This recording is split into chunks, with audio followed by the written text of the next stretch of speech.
Before we start with our next lecture, I welcome on the stage our head of the Department of Zoology, Professor Narahari Gramapurohit sir, our course coordinator, Professor Varsha Wankhade, and our distinguished cardiologist, Dr. Abhinav Mohabe on the stage, please. Before we start our session, it is my honor to introduce our distinguished guest and cardiologist, Dr. Abhinav Mohabe.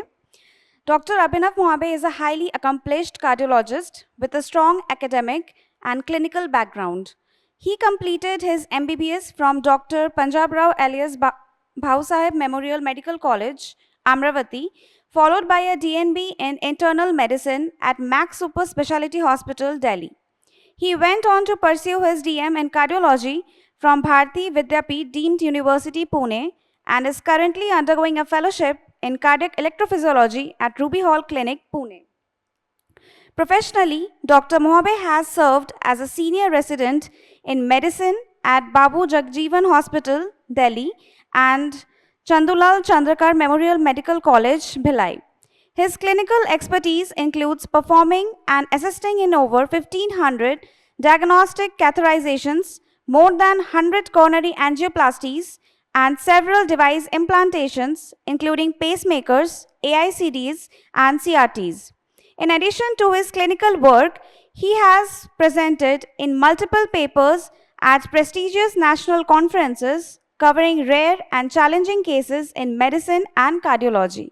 With this, I request our head of the department, Professor Narahari Gramapurohit sir, Professor Saktivel Sadapan sir, and course coordinator, Professor Varsha Wankhade, to welcome and felicitate Dr. Abhinav Mohabe.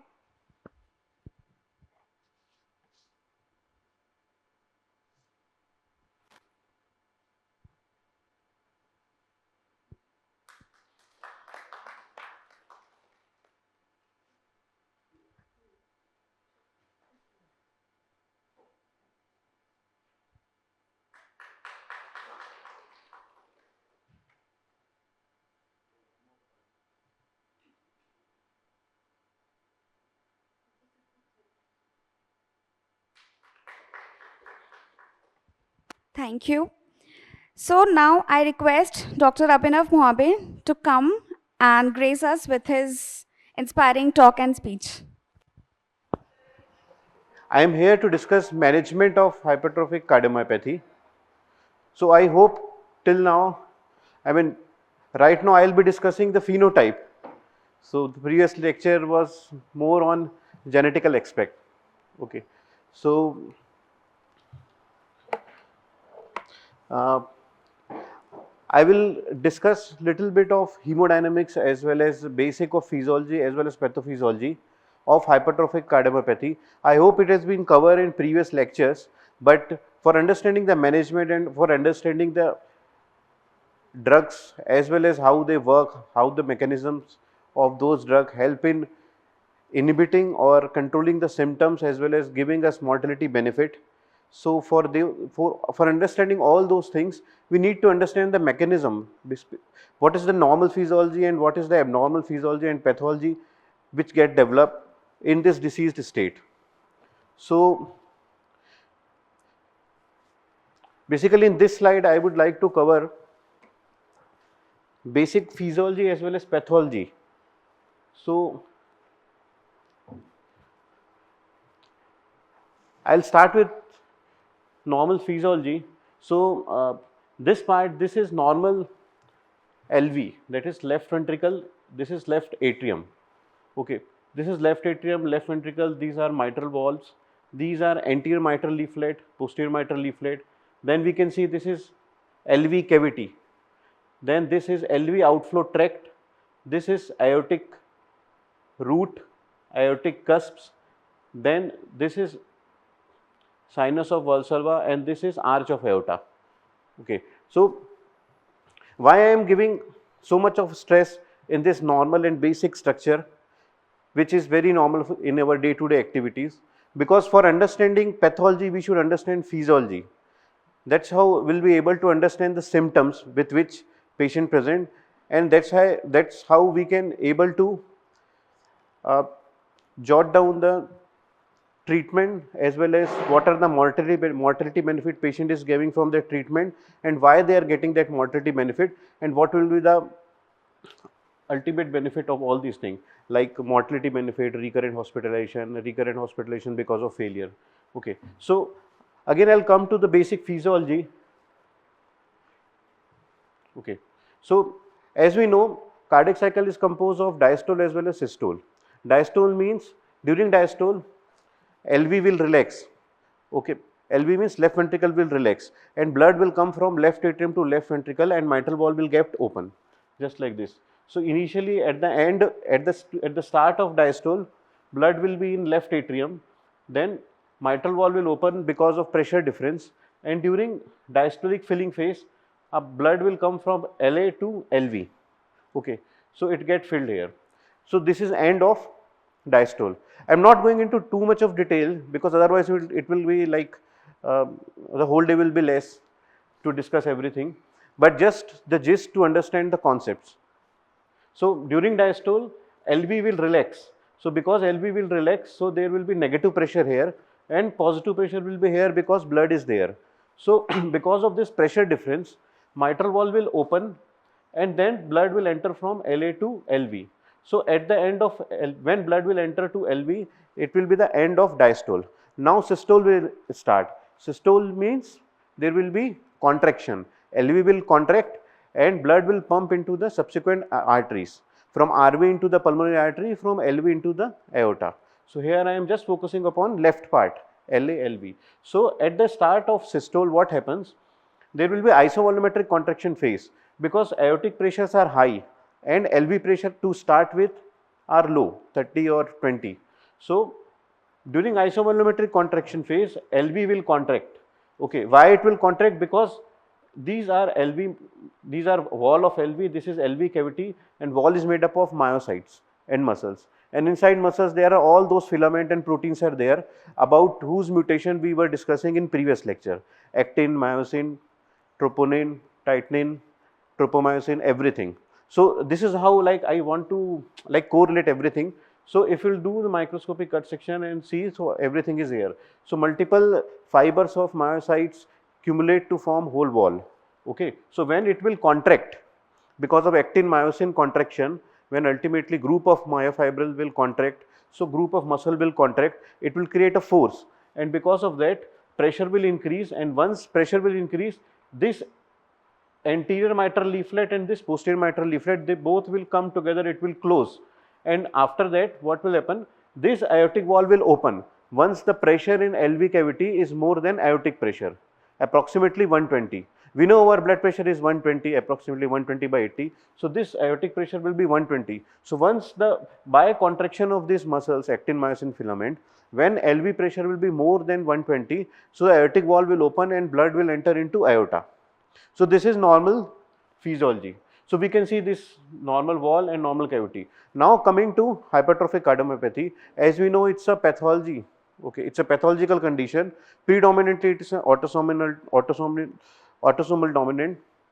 Okay, so most of the means there can be other comorbidities and contributing factor, but predominantly it is because of genetic mutation and different gene, okay, leading to deformation of protein, leading to deformation of that particular myocytes.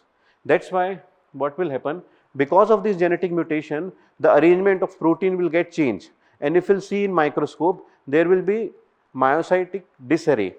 The matrix deposition will be disturbed, it will be distorted.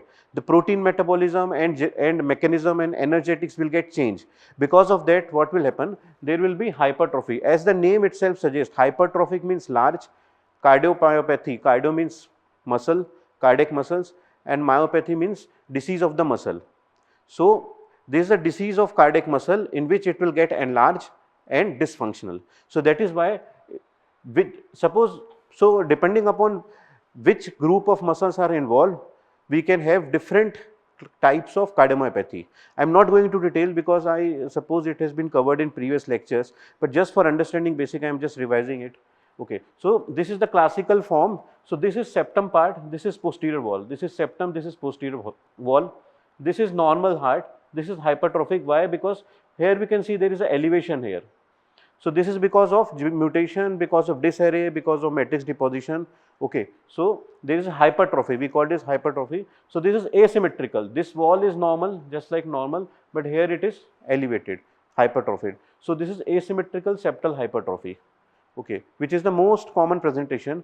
Depending upon which group of muscles are involved, it can be, see, this LV can be divided into base. This upper 1/3 is LV base, lower middle 1/3 is mid part, and lowermost 1/3 is apex. So this part is apex, this part is mid LV cavity, this is basal. So depending upon which sets of groups of muscles are involved, it can be apical HCM, it can be mid cavity HCM, or it can be classical, that is asymmetrical septal hypertrophy, or sometimes we can have obstructive as well as non-obstructive, or sometimes there is a concentric LVH, like complete hypertrophy of whole muscles, like complete LV mid, base, apex, both septum as well as posterior wall. Okay, sometimes it present with obstruction, sometimes it cannot present with obstruction. Okay, so what will be the change happen in this pathology? Now we just compare these two diagrams. Here LV cavity is large, here LV cavity space is now small. Now this thickness is increased, this thickness is less. You can compare it from a bucket. Okay, a bucket which when you fill water, okay, so center part is cavity and the wall of the bucket is muscle. Okay, so now what will happen, because this space is lesser, okay, so small amount of blood will enter inside LV cavity at the end of diastole, which we called as end diastolic volume. Suppose 100 ml blood will be entering at the end of diastole. So here, because cavity is small and here wall thickness is more, so pressure will be more. So suppose here, to start with, I told initially I have discussed, because of pressure difference, blood will enter from LA to LV. So in hypertrophic cardiomyopathy, there will be less pressure difference because lower part is hypertrophied and LV cavity is small. So more pressure is there in lower side and less pressure in higher side. So when mitral valve will open, small amount of blood will enter into LV cavity and more amount of blood will remain into LA. So you can imagine with subsequent cardiac cycle, blood keeps on accumulating in LA. That's why over the period what will happen, LA will get stretched. It will start dilating. Because amount of blood will enter, less amount of blood will enter in LV. Why? Because of this, because of small LV cavity as well as because of myocardial disarray, what will happen? The relaxation of LV during diastole will be lesser. The LV becomes stiff. Because of stiffness, it will not stretch. It will not stretch. Okay. So one thing, LA keeps on dilating with subsequent cardiac cycle. So blood will keep on accumulating with subsequent cardiac cycle. So what will happen? These are pulmonary veins. These pulmonary veins will go back to lungs. Actually, these pulmonary veins are connected with pulmonary capillaries, and these pulmonary capillaries ultimately pulmonary artery. Okay, so from pulmonary artery, RA to RV, blood will come, RV to pulmonary artery to pulmonary capillaries, and then to veins. So if there will be traffic jam in this area, so congestion will be there in this area. And we know once congestion will be there in capillaries, the lungs will be filled with water, which we call as pulmonary edema or congestion. That's why these type of patient will have cough. Okay, because alveoli is a closed space where gaseous exchange takes place, and when this membrane become wet because of this increased pulmonary congestion, okay, so the gaseous diffusion will decrease and patient will become dyspneic. There will be difficulty in breathing. Okay, just a correlation how this pathology works. And then one most important thing which we have, why I am discussing all these things, because the discovery of drug are based on these things only. Because once we understand the pathophysiology, we will hit at that point as a mechanism. Okay. So now second thing, during systole I have discussed what will happen. These muscles will contract and blood will pump from LV to LVOT to aorta. Okay. So now what is happening here, because cavity, LV cavity is smaller and end diastolic volume is lesser. Okay, so at this time when these muscles contract, so when blood will come and enter to aorta, so at this point, that is LV outflow tract, this is left ventricle cavity and this is outflow tract and this is aorta. So when this small LV cavity with less amount of end diastolic volume, like less blood will go after contraction, so the velocity with which the blood will enter in LVOT will be very high. So as we have read in physics, when velocity will be very high, pressure will decrease. So at this point of time, what will happen? Pressure will decrease. Pressure will decrease in this area. Pressure will decrease in this area because velocity will of jet of blood will be very high. So because of decreased pressure, what will happen? What is the difference happening here? Here anterior mitral leaflet is closed. Here I think it's yeah, I adjusted it.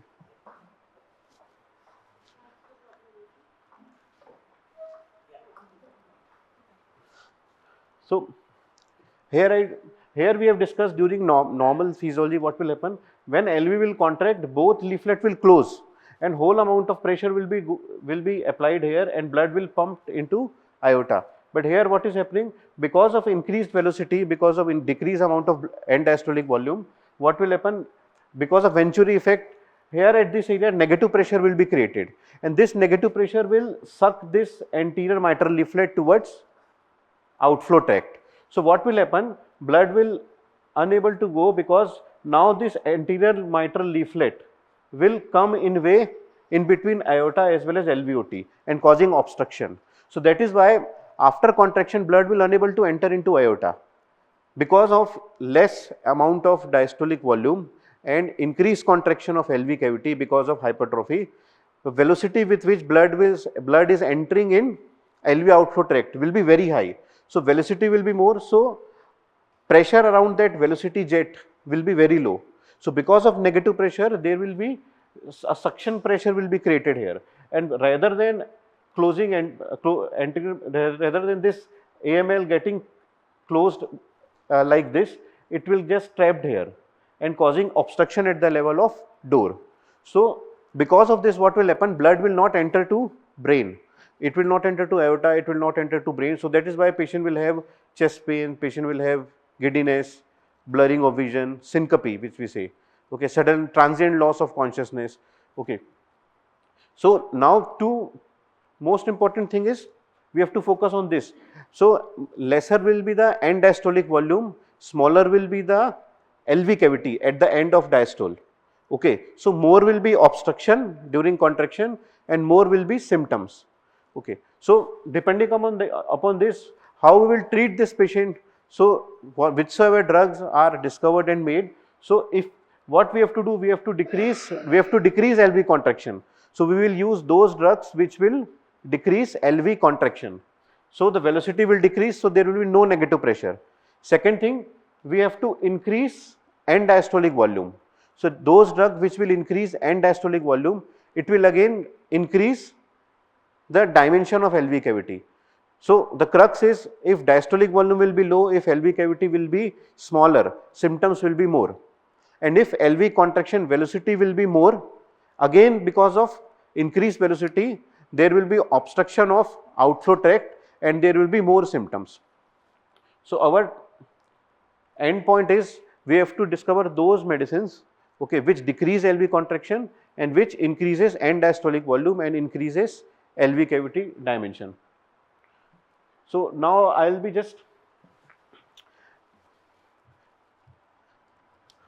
be covering in short regarding this investigation, because management in itself consists of investigation as well as treatment. First we have to investigate and then we have to treat. Okay. So during investigation there are sets of tests which we have to do. Okay. But clinically, see, I will not go into detail, but this is a 12 lead ECG, this is lead 1, lead AVL. So prominent Q waves are there in hypertrophic cardiomyopathy in lead 1, AVL, V5 and V6.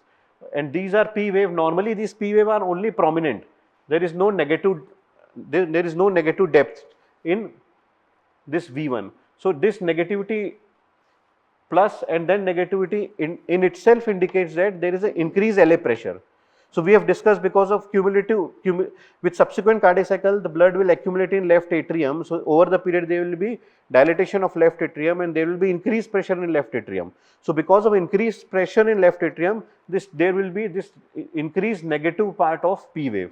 Okay, this is an indirect indication of increased LA dilatation. Then normally this QRS complex are not so high. Okay, it's very high, 1, 2, 3, 4, it's almost 30 voltage. So normally it's half of that. So again, more will be the thickness of muscle, more will be the voltage. So it's an indirect indication of all these things. So this is how we can correlate clinically. Now this is ECG of apical HCM. Apical means lower part, this part. Means if HCM is in this area, so what will happen? Whole of the ECG, here we can see this T wave are positive, T wave are positive in V4, V5, V6. Even in, these are precordial leads. Okay. So here negative T waves in all leads. Okay, I'll not go into detail because we also took so much of time to understand these things. So in fraction of minutes, it's difficult to get. So now this is echo. These are sets of tests we have to do. Okay, I'm just trying to correlate because once you will see like the gross anatomy, so you should be able to differentiate like which is whether the septum is hypertrophied or not. Okay, so this is echocardiography image. Okay, this is one view. Okay, see, you can consider this as a horizontal. Okay, now it's vertical. In there it was like horizontal, and here it is inverted. Okay, so it's we can correlate it here in a better way. Okay, so this is inverted structure. So we can see this is thickened structure. So this is septum part, asymmetrical septal hypertrophy. This is very thickened. So basically in echo we need to differentiate with which pathology we are dealing with. So there can be so many closest differential diagnosis for discussing all these things. Here also you can see this is a thickened structure. So this is also septum. Okay, and this is anterior mitral leaflet. So as we have discussed during contraction, what will happen? These anterior mitral leaflet will move upward. So blood will not enter from LV to aorta. Okay, because the jet and velocity will be very high. Okay, so in echo, 2-3 parameters are very important. We have to see the thickness. This thickness is very important. If this thickness of septum is more than 30, then it's an indication for pacemaker. Okay, then LA enlargement. If LA is hugely enlarged, then again it's an indirect indication for going for surgery. Then we have to check mitral regurgitation. Normally I told you that blood will come from LA to LV and then from LV to aorta. But normally in HCM what will happen? Because anterior mitral leaflet is closing here. So this area will remain vacant. Means mitral leaflet are not getting close. AML is going ahead. So during contraction what will happen? There will be backflow of blood from LV to LA, which we called as mitral regurgitation. So all these are features which we have to see. See, again same structure, LV, LA, aorta. Okay, so blood will come initially from LA to LV. It has to go from LV to aorta. So blood is coming from, while contraction what is happening? Blood is going to aorta, but is going to LA also because of anterior motion of the mitral leaflet. Okay. So similarly we have to check multiple gradients. Okay, gradients mean when blood will go from LV to aorta. So because of obstruction, because of anterior mitral leaflet, the pressure will increase at this site. So this pressure is indirectly indicated like this. You can see it's a dagger shape if you see. So it's a like term there. I'm discussing all these things just as a sensitization, okay, or just for understanding. I'll skip all this part. In every diagram, so these are very important features. So if you see any patient with these features, and indirectly if you are doing some genetic testing, so these are indirect correlation for severity. Okay, these. So as we have discussed, the thickness of septum, which I have discussed in previous slides, more than 30 means the severity is more. Similarly, the dagger shaped gradient which I have discussed, which indicates that there is some obstruction at the level of LV outflow tract because of jet of velocity. Okay, velocity jet. So if it is more than 30, then again it is very significant. Similarly, LA diameter I have discussed. With subsequent cardiac cycle, blood will keep accumulating. There will be MR, so LA will dilate. So all these are the severity index for aggressive treatment as well as for early interruption. So next set of, so basically in every patient we do ECG, we do echocardiography for correlating everything. And sometime if we are not getting clear-cut picture, but clinically we are suspecting. In that condition we have to do cardiac MRI. I'll discuss the importance of cardiac MRI in subsequent slides. So genetic testing I will not go into detail now. I'll directly jump into my topic. Okay, management. How will proceed? How will manage these types of patient? So again, management depends upon, first we have to assess the risk factors. Okay, so because of this myocardial disarray, because of matrix deposition, what will happen? So see, we have conduction system in muscle. Okay, in whole cardiovascular system there is a conduction system, SA node, AV node, His bundle, Purkinje fiber, everything. Okay, so ideally current flow in that in the form of action potential, which we read, action potential generation and then action potential propagation. Okay, so because of this disarray, what will happen? There will be abnormal depolarization and early repolarization takes place, okay, at the level of myocardium because of influx of sodium and outflux of potassium, because of change in membrane potential. So because of all this change in membrane potential, so there will be dispersion of repolarization across those myocardial disarray cells. So these myocardial fibrosed tissue in hypertrophic cardiomyopathy are prone to form or to throw arrhythmias, which can be either atrial arrhythmia, means coming from upper part of heart, right atrium or left atrium, or can be from ventricles also, which we called as ventricular tachycardia, ventricular tachyarrhythmia. What exactly happens in arrhythmia? Heart will beat very fast and there will be like the diastolic filling time will be very low. When diastolic filling time will decrease, so what will happen? Blood will not come. During systole, very less amount of blood will be there inside heart. So outflow will be, cardiac output will gradually decrease. Okay, so patient can get cardiac arrest. Okay, so suddenly these type of patient, the first presentation of these type of patient are in athletes. Most of the time these patients are, if you hear like a basketball player have sudden cardiac arrest in the ground. Okay, so the commonest cause is 60% time it's hypertrophic cardiomyopathy. So the basic reason behind this is because of disarray and matrix dispersion. Okay, there will be dispersion of repolarization leading to throwing of arrhythmias, and these ventricular arrhythmia, what will do when ventricular arrhythmia will be there, so heart will stop beating and patient will have sudden cardiac arrest and followed by sudden cardiac death. Okay, so how we will assess the risk that which patient, which hypertrophic cardiomyopathy, which HCM patient will require pacemaker, or in other form, actually pacemaker therapy, we do defibrillator therapy. You must have seen in movies that shock is given, shock is delivered, like they shoot a lot like this, giving shock. Yes. So similarly, what these in this HCM patient, whenever there will be ventricular tachycardia, so they can land up into cardiac arrest. So we put ICD, that is cardioverter defibrillator. So there is a battery here which we put in pectoral muscle, just above pectoral muscle, below subcutaneous fascia. Okay, and then we attach lead, either RA lead or RV lead. So two leads are there, one in RA and one in RV, and that RV lead have coil. So these coil will deliver shock, just like we deliver externally. So these are made to sense ventricular arrhythmia, and once these ventricular arrhythmia are sensed, then this battery will sense, there are software which sense the abnormal rhythm. So once normal rhythm is going on, it will not get activated. Once abnormal with rhythm will come, this battery which we keep here, it activate and sense that VT is going on and heart is about to stop. So immediately it deliver shock, 100 joule, 20 joule, 40 joule, whichsoever is set. We have all protocol in pacemaker. Okay, so it deliver and then the rhythm gets reverted. So which patient are prone to develop ventricular tachycardia, which patient are not prone to develop? So we have to do risk assessment. So for that risk assessment, we have to take certain history. So there can be primary prevention or there can be secondary prevention. So suppose an HCM patient had cardiac arrest, had a history of cardiac arrest, or had sustained ventricular arrhythmia, then that comes under secondary prevention, means he or she is the candidate to undergo ICD.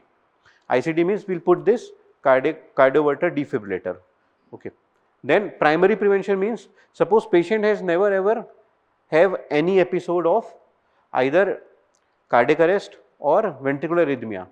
But if there is a strong family history, like first relative history or first generation, if there is a history of sudden cardiac death in family because of HCM, then it's an indication to put ICD. Okay. So these are the risk factors. There are 4-5 risk factors. I have discussed just now the thickness of septum. If thickness of septum is more than 30 mm, then it is again a risk factor for ICD. If there is a recurrent syncope, बार बार अगर चक्कर आ रहा है, बेहोश हो रहे हैं, transient loss of consciousness in HCM patient, it's again a criteria for putting ICD, strong family history. And if we do cardiac MRI, and cardiac MRI, if cardiac MRI is showing some fibrotic element, okay, which we can pick by late gadolinium enhancement, that is a feature. So basically you do cardiac MRI, and if cardiac MRI is showing that more than 50% of LV mass is fibrotic, fibrosis is because of this myocardial disarray only, secondary to all genetic dispersion. Okay, so all these are risk factor for ICD. So this is a protocol which we follow normally. So if patient is having prior event of ventricular arrhythmia or sudden cardiac arrest, then directly go for ICD. If out of these features which we have discussed, that is unexplained syncope, EF means ejection fraction. Ejection fraction means suppose 100 ml of blood will enter in heart at the end of diastole, and during systole what will happen? If suppose 60 ml of blood is going out, okay, so then ejection fraction is 60, means out of 100, 60% blood is going out. Okay, so that is normal, 60% is normal. So if EF is less than 50%, that is also an indication for ICD in HCM patient. So either one of this feature, if it is present, then we'll advise ICD. If this is not present, if there is event of non-sustained ventricular arrhythmia, then again it's an indicator for ICD. If not present, we'll do cardiac MRI. If cardiac MRI shows significant fibrotic burden, then again we go ahead with ICD. Okay, these are all like American College of Cardiology guideline. Whatsoever I have discussed, they have written same thing. Okay, now coming to drug management. So one aspect is, whenever any HCM patient will come, you advise to get assessed for risk factor for ventricular arrhythmias. So those sets of points which we have discussed, if they are fulfilling that set of points, okay, then we advise this patient to undergo ICD. Then second, now coming to drug, okay, so we have already discussed the basic pathophysiology in HCM. So what are the requirement? We have to decrease LV contraction and we have to increase end diastolic volume. Okay, so these sets of drugs are there. So beta blockers, then calcium channel blockers. Okay, so I'll directly discuss mechanism. What beta blocker does? So this cardiac muscles, okay, which are present in LV and RV. So cardiac muscles have beta receptors. These beta receptors, when they get activated, so cardiac myocytes contract via calcium calmodulin mechanism, okay, via sarcoplasmic reticulum. All this calcium system, they will, like the molecular level thing I am not going to discuss, but ultimately what will happen, because of rhinolidine receptors, because of T type and L type of calcium channel, okay, because of action potential, when these systems get activated, okay, so sarcoplasmic reticulum will throw calcium in sarcoplasmic, and there will be tropomyosin, troponin, actin troponin, everything that physiological changes, and there will be actin myosin contraction. So that is how, when actin myosin will contract, LV will contract. So ultimately these beta blocker are responsible for start of this process. So when we give beta blockers, okay, different type of beta blockers, so it will decrease LV contraction. Once LV contraction will decrease, what will happen? So outflow velocity will decrease and there will be less pressure, negative pressure creation across LVOT. So by giving beta blocker and calcium channel blocker, ultimately we are reducing outflow tract gradient, outflow tract pressure, and we are reducing MR also, because when pressure will be less, so there will be no anterior mitral leaflet movement. So anterior mitral leaflet will close, MR will be less, so LA pressure will also decrease and outflow tract gradient will decrease, so cardiac output will increase and backflow pressure will decrease. So that is how these drugs work, calcium channel blocker, then calcium channel blocker. Then there are other sets of drug, disopiramide. So disopiramide comes under antiarrhythmic drug.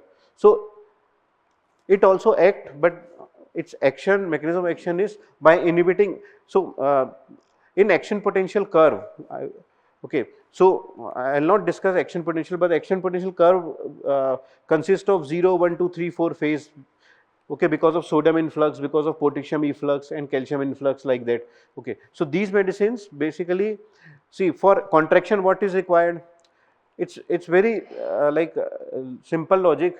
For starting a fan or light, when we switch on button, what happen, in that wire current will flow and then it will blow up the light. Okay, similarly what happens in our cardiac muscle, cardiac muscles are supplied by conduction system. So these conduction system will throw current, how, in the form of action potential. So when this action potential travels via conduction system into myocardial muscle, okay, it will cause all calcium release and contraction. So this action potential generation will be inhibited by disopiramide by inhibiting sodium channel absorption, okay, by inhibiting sodium channel receptors. Now for each group of patient we will not, yeah. Can you re-explain the metoprolol, which is a beta blocker? Yeah. Can you re-explain the mechanism of action of that, how it affects Yeah. the injection volume? Okay. So basically, ma'am, what we are discussing, because of LV contraction, what will happen in hypertrophic cardiomyopathy? LV cavities is small, end diastolic volume of blood will be less. So in this condition, when heart will contract, so the velocity with which blood will enter into aorta will be very high. So because of that, at LV outflow tract, because of Venturi effect, what will happen? The negative pressure will be created around jet of blood. So because of that, there will be this anterior mitral leaflet will come close and obstruct the outflow tract opening. So because of that, what will happen? The normal path which is open, okay, after mid systole, it will get closed. So that is why that's why blood is not able to enter into aorta. So we have to decrease LV contractility. Okay. So myocardial muscles have receptors. They have beta 1 and beta 2 receptors. These beta 1, beta 2 receptors, when they get activated, so they will activate calcium calmodulin system of myocardial muscle, which once get activated via rhinolidin receptors are present. Okay. So these rhinolidin receptors will activate calcium calmodulin system, and there will be secretion of calcium into the sarcoplasmic reticulum. These calcium will enter and it will attach with troponin T and troponin I, and tropomyosin will uncover, and then actin and myosin will come close and they will contract. And when actin and myosin filament contract, there will be contraction, because group of myofibril will contract, so group of muscle will contract. So group of muscle will contract. So LV is made up of muscle. I told you initially only that the LV is like a bucket. Okay. So when this wall will contract, so because it is a cavity, so blood will forced out. Okay. So if we'll beta blockers means we give drugs which inhibit this beta receptor action. So we inhibit beta receptor action. So we inhibit actin myosin contraction indirectly. So lesser will be the contraction. So blood will enter into the LVOT with less velocity. So more negative pressure will not be there. So the suction of anterior mitral leaflet will not be there. So there will be no obstruction. So blood will enter easily, because gradient which I showed indirectly in echo as a dagger form, it will be very less than 30. And because now anterior mitral leaflet is normally closing, so mitral regurgitation, that is some amount of blood which was entering from LV to LA, will be decreased. So LA over the period with subsequent cardiac cycle, what will happen? LA pressure will also decrease. So pulmonary congestion in pulmonary capillary, everything will decrease. So that's how, like, for understanding mechanism of these drugs, so that's why I have discussed that normal and abnormal physiology. Okay.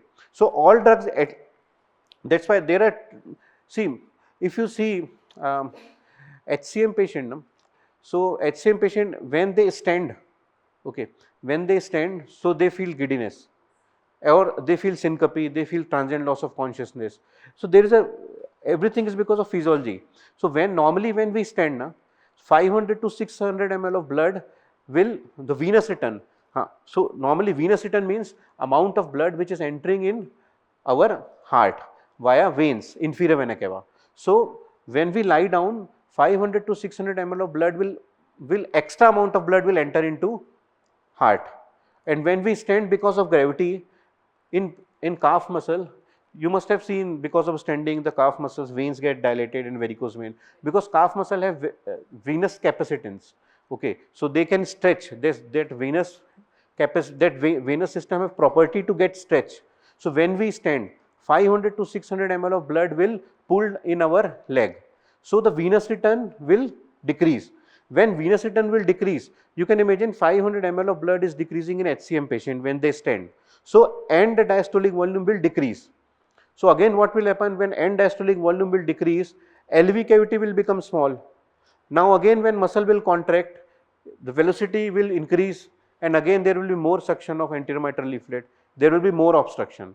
You just advise this patient, okay, to take good amount of water, increase fluid only. So that's why we avoid, like the instruction which we give to this patient is avoid dehydration, avoid taking diuretics.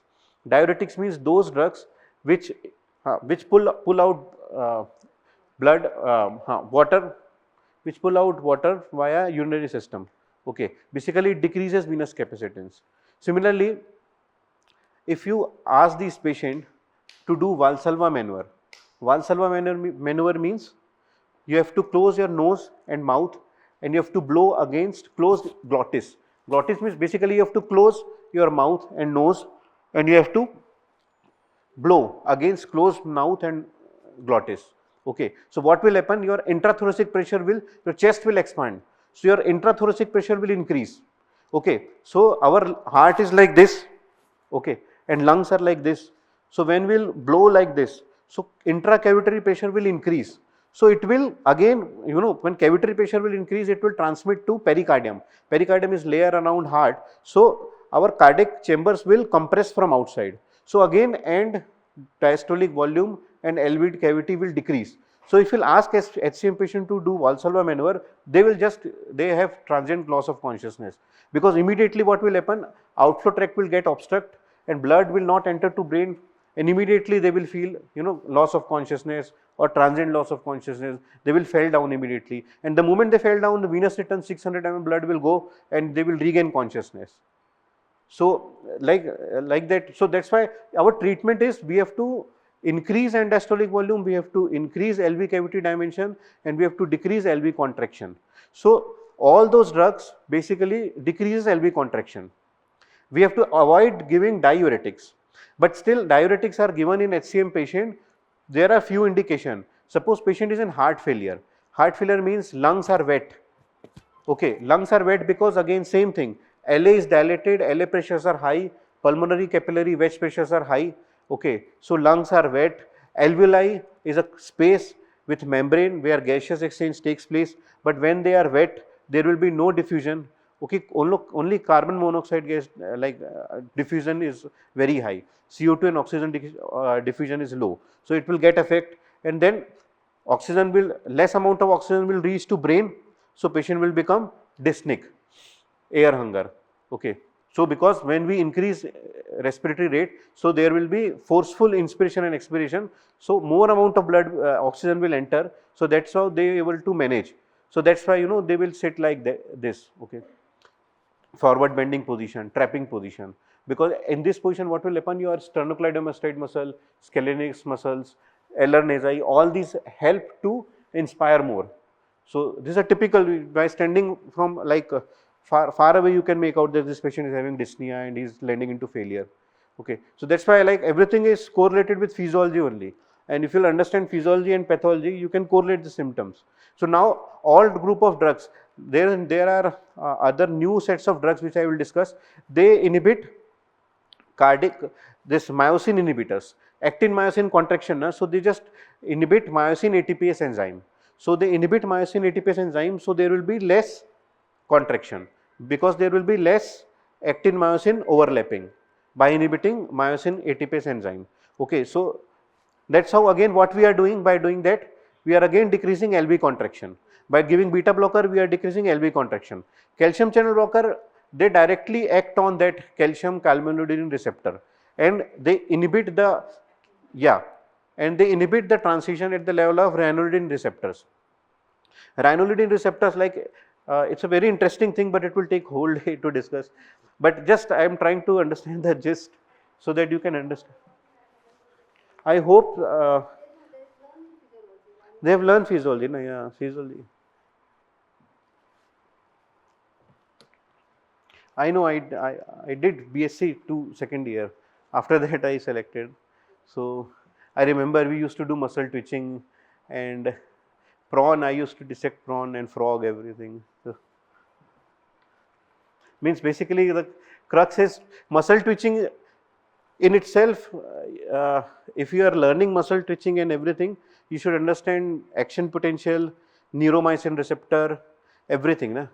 Acetylcholine and everything. Yeah.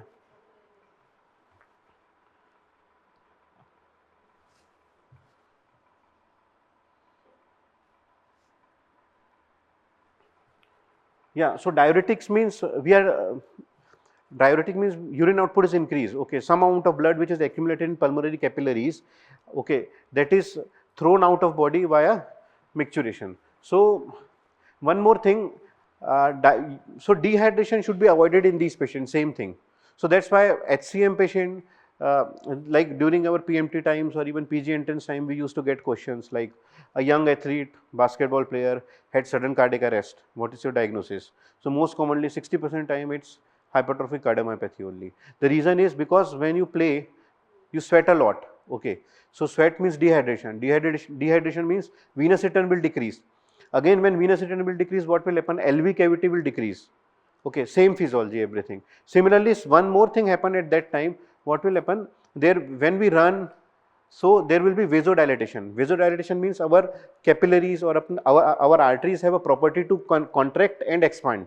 Okay, so when you run, so your muscle should require oxygen for your mitochondria to get that all process, oxidation and respiration. So for that oxygen is required. Okay, so for entry of oxygen at that level, all peripheral arteries will get dilate. Okay, so when peripheral arteries will get dilate, what will happen? Similarly, this aorta, okay, means from LV to LV outflow tract, then aortic cusp, then aorta. So if aorta will get dilate, so what will happen? When aorta will dilate, so the pressure against which LV will contract will decrease. So again velocity will increase. Okay, see if you want to throw some like if LV will contract and LV has to push blood to aorta, okay, and if aortic pressure is very high, so the velocity will be low. But if aortic pressure is low, so the velocity will be high because resistance is less. So same thing happens in like athlete. They are running, so vasodilation will be there because cardiac output requirement has increased 2 to 3 times. So aorta will dilate. So afterload, we say it as afterload. Afterload means the pressure, amount of pressure applied by aorta for left ventricle or against left ventricle to pump blood. So during this condition, what will happen? LV will pump against less pressure. So it will pump more. So again velocity will increase. So velocity will increase and end diastolic volume is decreased because of dehydration. That's why these athletes, they have sudden cardiac arrest because gradient will increase high. Subsequently, like normally the gradient across LV OT, okay, LV outflow tract basically. So the gradient across LV OT, gradient means pressure gradient. See again pressure gradient also I will explain. So this is LV, then this is LVOT outflow tract and this is aorta. So because anterior leaflet will suck here at the time of mid systole during contraction. So now LV has to pump blood in aorta in any condition. So at the mid of systole, what will happen? He got or he or she, I don't know, he or she will got the obstruction there. Okay, so LV has to overcome this obstruction. So he will contract in like very rigorously. So pressure will be very high here. Okay, that's why with this pressure suddenly there will be opening. Okay, but this pressure gradient is causing symptoms because this sudden obstruction will lead to, for fraction of second blood will not enter in brain. For fraction of second what will happen? from aorta, base of aorta, coronary arteries are there. And these coronary artery in itself supply myocardial muscle, because of which heart attack happens. This coronary artery which got blocked, okay, for which we have to do angiography and angioplasty. So basically it arises from base of aorta. Okay, so when this get obstructed and blood will unable to enter in aorta, so coronary will also get less supply. That's why when supply will be less and demand will be more, so patient will have pain. So that's why patient will have syncope, chest pain, okay, and breathlessness.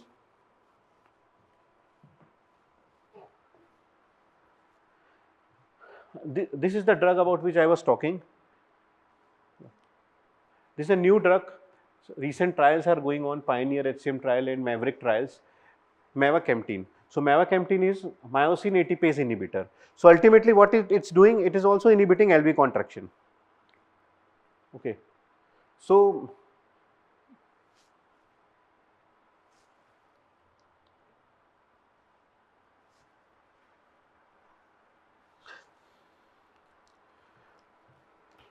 I'll take just 5-10 minutes more. Okay.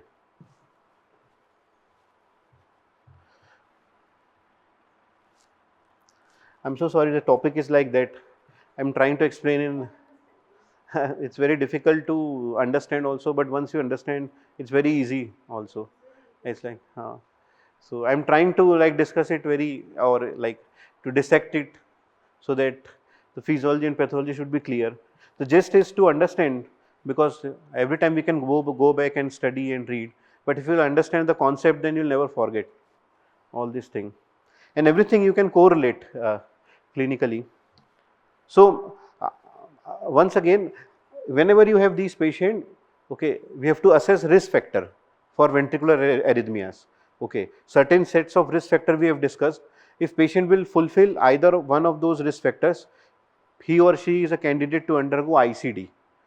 ICD means, we have already discussed, just like external defibrillator, ICD is an internal defibrillator. There is a battery, there is a wire. I'll show you, I have one video outside. Okay, so we attach one wire into RA and one wire into RB. Next speaker is there, can I? Okay. Now, okay, sir. Thank you very much. So then subsequently drugs are discovered on the basis of this concept only, which we have already discussed in detail. Okay, most of the drugs are acting by decreasing LV contraction only. Okay, now few drugs which we have to avoid giving in this situation is, one we have discussed, diuretic, because again diuretic will cause dehydration, it will cause decrease end diastolic volume. One more drug is AC inhibitor or ARB, angiotensin converting enzyme inhibitor and ARBs. Okay, angiotensin receptor blocker. Basically, these are vasodilators. So just now I have discussed, if you will give vasodilator, so what will happen again? The force velocity will increase, so Venturi effect will be more. Okay, so AC inhibitor, ARBs, diuretic has to be like, these are contraindicated. But sometime what happens? So whenever these patient will come, how will escalate medicines? So first of all, not all HCM patient will require drug. Okay, if HCM patient is having obstruction, so there is a terminology you will see, obstructive and non-obstructive HCM. Obstructive HCM means anterior mitral leaflet movement is there because of Venturi effect, and pressure gradient is there. Because of that, patient is symptomatic. So if pressure gradient will be more than 30, that dagger shape in echo which I have shown.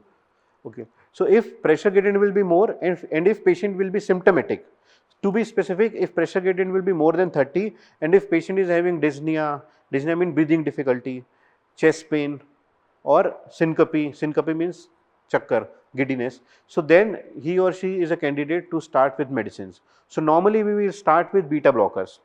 Okay, either carvedilol, metoprolol, nebivolol. Okay, these beta blocker we try to increase drugs to the maximal tolerated dose.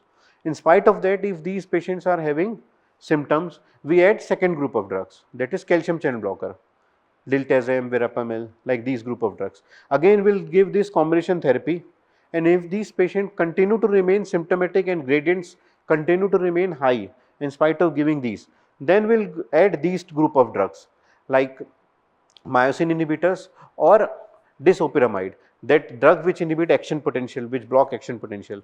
Okay, sodium influx. In spite of that, still if patient is symptomatic, then he or she is a candidate for surgery. Then again in surgery there are two options. See, it's a very simple thing. Again, surgical concept is also same. Why everything is happening in LV outflow tract? Because of asymmetrical hypertrophy. Okay. So why surgery? What we are going to do? That extra amount of bulging we have to remove it.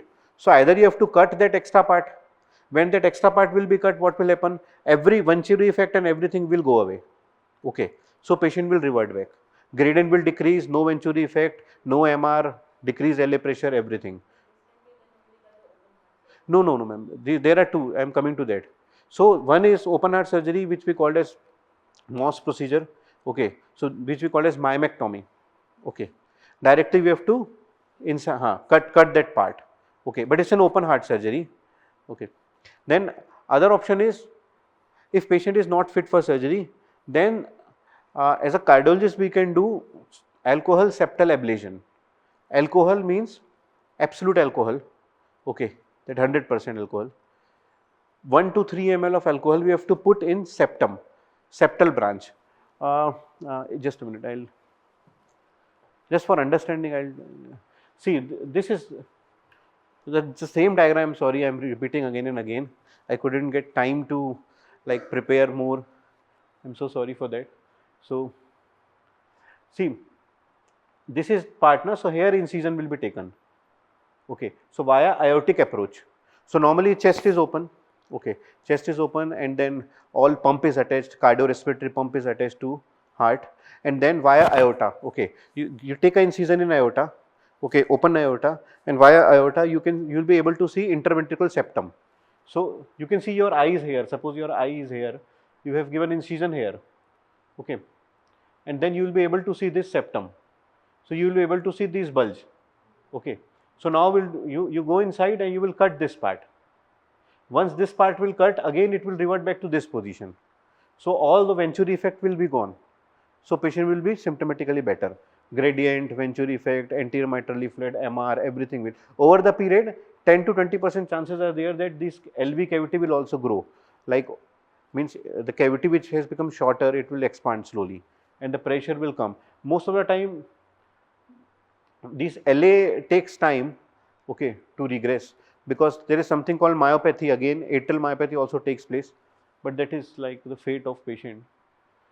So like this, and then other thing is, if so, when you will prefer surgical ablation, that is myomectomy, we have already discussed. After giving GDMT, GDMT means guideline directed medical therapy.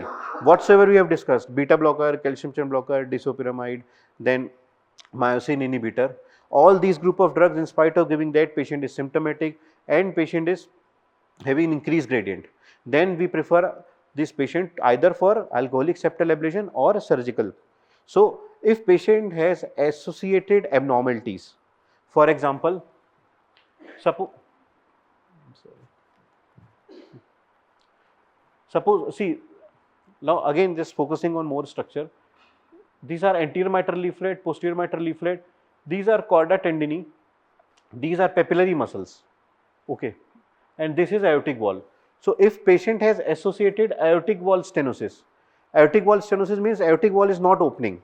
Over the period, what will happen? Sometime in because of calcium deposition, this wall gets stenosed. Okay, just like you can imagine door of home, over the period when it get rusted. Okay, so the opening will be restricted and there will be sound. Same thing happened in this door also.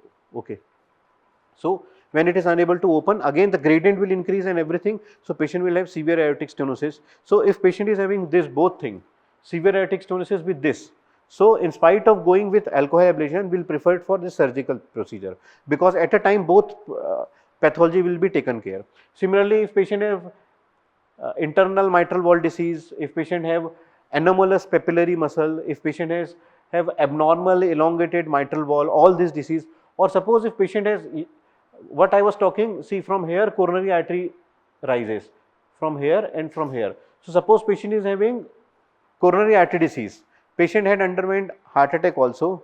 If after doing angiography, patient is having triple vessel disease, there are 3 coronary arteries. Suppose all coronary arteries are blocked and patient is having HCM also. So these patient directly rather than doing septal ablation will shift this patient for or prefer this patient for surgical procedure, because in same sitting bypass can also be done, means grafting can also be done, and simultaneously this pathology can also be taken care. Okay, so similarly there are few sets of condition. If patient is having severe pulmonary artery hypertension which is progressing, means just like from LV aorta arises, from RV pulmonary artery arises. So if there is a severe pulmonary artery hypertension because of increased LA pressure, we were discussing the LA pressure will increase and pulmonary congestion will be there over the period for 20 years, 25 years, if patient will not take anything. Okay, so over the period everything will get just like a thing, like if you'll get traumatized here, okay, and if you leave it like that, over the period what will happen, scar will form, okay, and it will be deformed, taut. Same thing happened with everything in body. Okay, over the period if you'll neglect, so everything will get distorted. Okay, so that's why over the period because of MR, patient can have persistent pulmonary artery hypertension. Okay, then again it's an indication for surgical myomectomy. Okay, then if the gradients are in spite of 30, if the gradients across LVOT will be more than 100. Okay, and if patient have arrhythmia, LA is hugely dilated, means in short, if there are multiple associated structural problem along with that, then better to go with surgical. If patient is not fit for surgery, severely uncontrolled diabetes, morbidly obese, metabolic syndrome, dyslipidemia, everything, okay, it's very difficult that patient will come out from ventilator. So in that condition we prefer for alcoholic septal ablation. In alcoholic septal ablation, the basic concept is, see, this is coronary artery. We were discussing that from here aortic root, coronary artery arises. So this is one coronary artery. Okay, this is called as LAD, left anterior descending artery. Left anterior descending artery will give one branch called septal branch. Okay, so this septal will supply septum. So the concept is, see, just like each and every tissue requires oxygen, similarly cardiac muscle will require oxygen for doing all metabolism. So from where they are getting? From these arteries. So this artery will give septal branch. The name is septal because it is supplying septum part, and this septum is now hypertrophied. So what we'll do, we'll go inside, okay, and we'll give 1 to 3 ml of alcohol here, and we'll occlude this branch. So by giving alcohol, what we are doing, we are occluding that branch. So once will branch get occluded, what will happen? Blood will not enter, and over the period what will happen? Tissue will get necrosed. Okay, so over the period what will happen? Automatically tissue will get necrosed. So this bulging part will get necrosed, and over the period it will get fibrosed and it will regress. Once it will regress, again outflow tract will be not there. Okay, just like what we are doing via surgical, we are doing via internally, but it takes over the period some time. There are some drawbacks with this method because success rate is 80% with this, success rate is almost 95% with surgical thing. If there is spilling of alcohol in LAD, okay, mind you, patient will have anterior wall MI, like patient will have attack, patient will have heart attack. There are very less chances, but sometime all complications are sequel of our procedures that cannot be like handled by anyone. Like this thing, handled by anyone means like what is going to happen is not under our control, but if it has happened, we try to control, and many times we can like manage to control. Okay, other thing is, see, if you will see clearly, this is RA, this is RV, this is LA, this is LV, here is SVC, so is SA node, from SA node here, AV node, his bundle. So if you will see, this is area of his bundle. Okay, here right bundle, left bundle, anterior fascicle, posterior fascicle. Sometime what will happen, there will be, because of tissue necrosis, sometimes this conduction system get damaged. So patient will develop block, heart block, complete heart block. So in 15 to 20% cases, patient may develop these complete heart block also. So now for complete heart block, again you have to see, this is pacemaker, this is a battery, one lead is here, there are two lead. Okay, one lead will put here in RA and one lead will put in RV. Okay, so this is like at pacemaker means it's coordinating all activity, because we have already discussed conduction system means action potential will travel, and this action potential when reach to myocardial muscle, it will activate and there will be contraction. But if there is a damage in area, okay, so now if action potential is unable to reach by a natural maker, we are going to cells. So that is how we have to deal with the situation. Comparison which I have discussed with myectomy and ablation. Okay, 20% chances of this AV block. High grade AV block means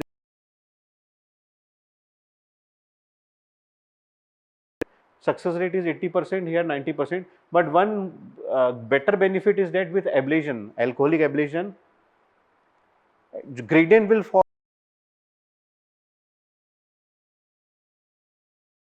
because of Venturi effect. So better control of gradient is with alcoholic ablation. Okay.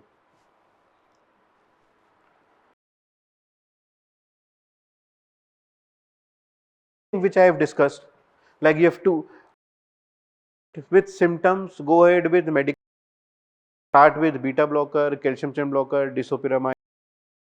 If not responding, persistently symptomatic, these are surgical. Surgical we have discussed. Structural abnormality, go ahead with surgical.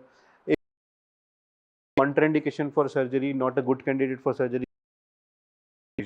If patient is having prior history of cardiac arrest, arrhythmia, head with if is having a positive history, family history, death in its history of in relatives, first relative, okay, because of it, or if there is rectal thickness is more than 30, if current or if were LV EF less than percent, all area, then with primary. Okay, thank you very much for patient listening. I hope I tried to discuss something.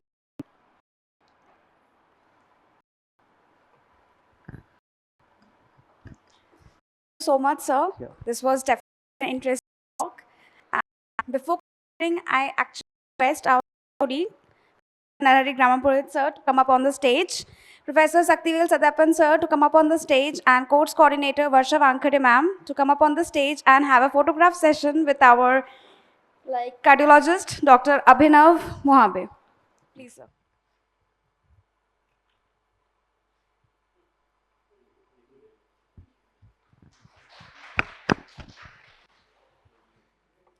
Thank you, Dr. Mohabe. This was really an interesting talk. We really got to know so many intricate details about our heart structure. And with this, we really want to go for a coffee break, and then we will again meet soon after 10 to 15 minutes, and we will have a session with Professor Saktivel and Satyapan sir. So, thank you, everyone, and we will meet shortly after a break.